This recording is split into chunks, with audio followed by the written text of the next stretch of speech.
Hey, it's Beth here, episode 561. Okay, this is a quickie. It's about the movie Twisters. You can take your grandchildren to it. The love story is third grade. They don't even kiss. It is so easy to watch in that way. There's nothing embarrassing. No bodice ripping, no nothing. I got to, full disclosure, tell you that my movie experience was a little bit jaded, ruined completely by the theater was packed, fantastic. The theater was packed, 4:45 yesterday. Loved being in a movie theater that was crowded. Got the last seat. It was in the center of the last row. Okay, fine. Keeping my shoulders in. Everything's fine. The girl next to me, 12 years old, adorable, on her cell phone the whole time. Not looking at any of the previews. Okay, fine. Orders without even looking up. Okay, fine. The movie starts and she's still looking at her cell phone. Sweetly and gently, I say to her, would you mind putting that away? Sweetest kid in the world. She did it. 2.5 minutes later, at the best scene in the entire movie, her father picks up his phone and starts texting. She looks at me, I look at her, and there is a attendant coming up the aisle. I look over at him and I don't even say it quietly. I said, we're not allowed to use our phones during the movie. He put it away. I have never been so bold. The guy to the left of him, to the right of him, who wasn't with him, nodded at me. Okay? I've never been the one to do that. But honestly, I did it because I wanted to teach her daughter a lesson that even her father has to follow the rules. I don't want her to be a jerk. Okay? So, biggest, boldest move wore me out. I was exhausted. Absolutely exhausted. Thank God I had a glass of wine. Just did me in to be so bold, but I did it for the 12-year-old. And it was really cool that the attendant was coming up because I was looking like, I'm going to talk to that guy and you're going to be told to leave. So I put on my Dirty Harry face. So anyway, movie kind of a little bit disrupted by inconsiderate people. Okay? But that scene and those relationships in the beginning of the movie, I wish that had been the whole story because I was so caught up in it. The best scene in the entire movie was her with her original friends. Okay. I love the first movie because the actors were incredible. Bill Paxton, who I'm really sorry, he probably would have gotten a cameo in this one, and he's gone. And it's just sad. Jamie Kurtz, who was hilarious in the first one. Philip Seymour Hoffman took my breath away. Everything he did, even when he just slammed those mashed potatoes on Jamie Kurtz's plate. Everything he did was perfect. And then Carrie Elways, who's always good, but the star was Helen Hunt. And you really felt like when this girl Daisy goes back to her mother that it's going to be Helen Hunt. And it should have been, and it could have been. And we really didn't need to see somebody else in the role. It made $32 million opening day. Hooray! Movies are back. It's fun. Everybody's talking about the movie poster. And in the poster, you see the guy's crazy truck. And he was good. Glenn Powell was good. He is Matthew McConaughey and Tom Cruise's love child, okay? He's got it all. So you're looking at the truck. There's a tornado in the front, and there's a tornado in his rearview mirror. Everybody's like so excited to pile on that it was done poorly. But the name of the movie is Twisters, and they knew what they were doing, okay? It was a little unrealistic, but I guess who cares? The last scene where she goes and saves the day by herself and the most awful things happen. Her hair still is fine. She shouldn't be able to breathe. Her lungs should be coated in dust. It would have been much better had she not been able to breathe. And the last scene was in the hospital. Not everybody looks good after they've been through a tornado.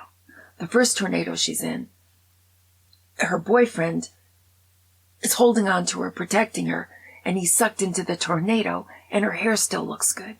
I don't think these actors' agents need to be conferred with. I don't think they should be asked what they think. Don't do it. She needs to look good. She does not need to look good. It's great when they don't look good. This one was done on 35 millimeter, just like in the 80s, which is good because digital is awful. The reason everything's digital now is because 35 millimeter is expensive. Not because digital is better, because it's not. The terminology was great. The storms need lift and moisture and stability was all good. You can talk to all these meteorologists and they say that it was handled perfectly. So that was great. The film was shot. Oh, this is my favorite part. The film was shot in north central Oklahoma, Tornado Alley, just like the first one was. And the locals got paid very, very, very well. Daisy Edgar Jones has a British accent. She controlled it completely. The best actor in the whole movie is Anthony Ramos Have. And they don't give him the character arc. He's working for the bad guys. That whole thing gets totally lost. And it would have been interesting had it not. Okay, the directors and actors studied under real storm chasers. The real storm chasers got paid very, very, very well. I love that. I love that. I love for Hollywood to throw their money around and give it to locals. So everybody was happy. Lee Chung, the director, came in.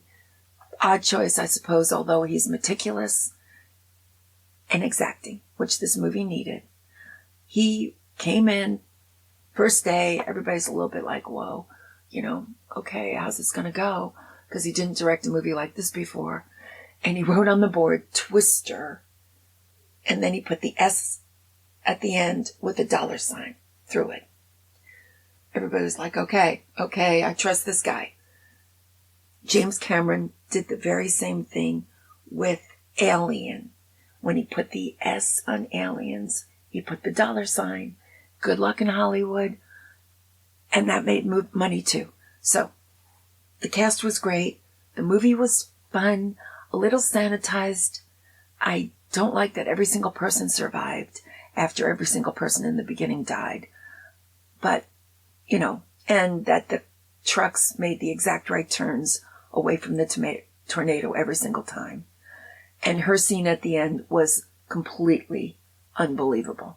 And the fact that she's getting on a plane 2 minutes later with not a scratch on her body and her face just looking great. She should be covered in bandages. Just saying, come on, it'd be better. It'd be better if he kissed her when she had bandages on. And I don't even know if he ever kissed her. They kind of look like she was a tomboy brother and sister sort of thing. I did not see the chemistry. I saw the chemistry that they both were madly in love with tornadoes. Kind of like in Barfly with Faye Dunaway and Mickey Rourke. The chemistry was they both loved alcohol. Okay? So I missed the whole chemistry thing. But the yee that, maybe it's because I was in Texas. When Glenn Powell does his first yee, the crowd in my movie theater loved it. Nobody got up to go to the bathroom. It was entertaining. Entertainment. People felt in the ladies' room that it was worth the money they were talking about, the fun time they had. I'm so excited for movie theaters. And people were ordering food. And they were getting extra popcorn. It's like they were eating popcorn because they were nervous. Which is what you want in a movie. So, it was fun. Take your grandkids. You will not be embarrassed. It'll be a fun time. And they'll be grateful that you took them. That's all I've got. And Oklahoma got paid. North Central Oklahoma, those people made in 10 days what they make in a year. Thank God for that. I'm so happy. Their diners, they were making pies in the middle of the night. They were calling up all the church ladies and all the diners around this place, cooking all night long, making pies. Everybody got paid. People who haven't been paid for anything in 2 or 3 years got paid. The money flowed. So that's adorable, and I love them for it. And that makes me sane and very happy, and I will be back. Thanks. Go see it. Bye-bye. They fly nearly reach the sky. Then, like my dream,